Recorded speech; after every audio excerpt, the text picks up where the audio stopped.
It's very easy to use on a day-to-day basis. I renew the batteries approximately every 3 days, and I just put it on.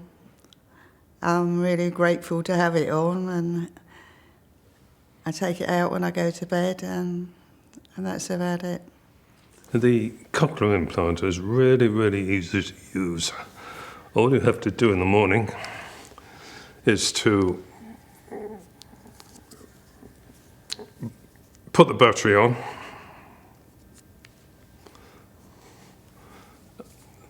that's the headpiece. You got the cable right.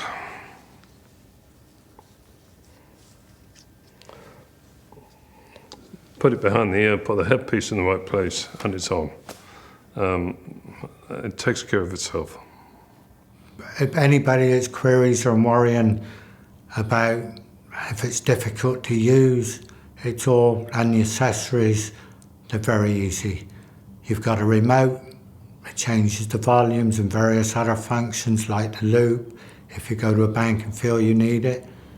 The batteries, to put one on, charge in the morning, put one in, and it lasts the whole day and probably a bit more.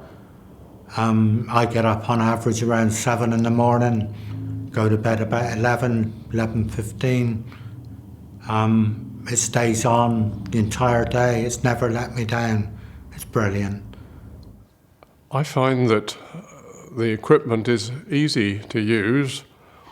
When I get up in the morning, I take the processor out of its dry box, insert a rechargeable battery, just check that the lights on the processor show that it is started off correctly, pop the processor behind my ear and drop the headpiece onto my head where it clicks with a magnet inside the beneath the skull, not beneath the skull, under the skin.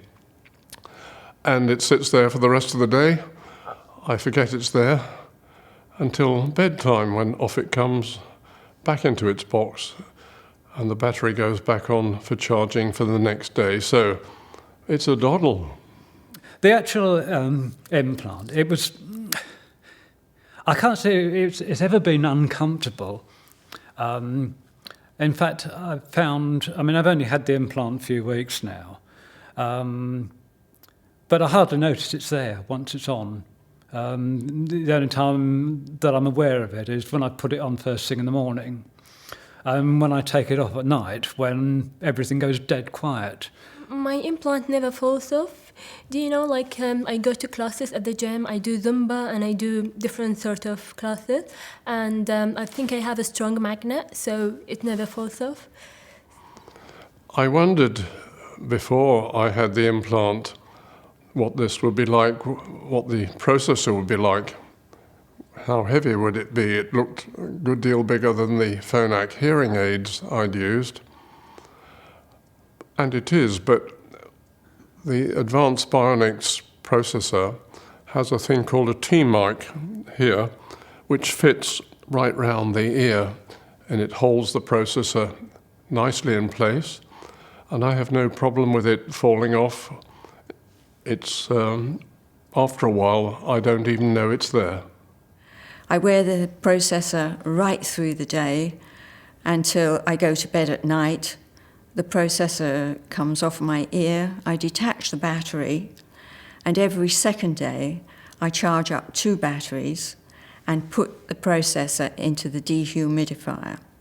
I use the rechargeable batteries. I have 1 battery in, 1 on charge, and 1 which is already charged. And I keep a spare battery in my spectacle case, so I will never run out of them. And it works very well. I have 3 going at the moment. I email the repair department when I need new coil leads or battery covers, and I can also ask them for batteries, but at the moment I've always picked them up when I've been on an appointment. Well, I hear right now, I hear bursting, and I hear people face back the other way. They don't have to face at me, so I can still hear what they're saying if they're looking the other way. And but also the funny bit I like to hear is the oven alarm when I'm cooking. And with the additional hearing aid, I couldn't even hear the alarm go off when I was in the kitchen. But now I'm in the living room when the alarm goes off, so it makes a big difference.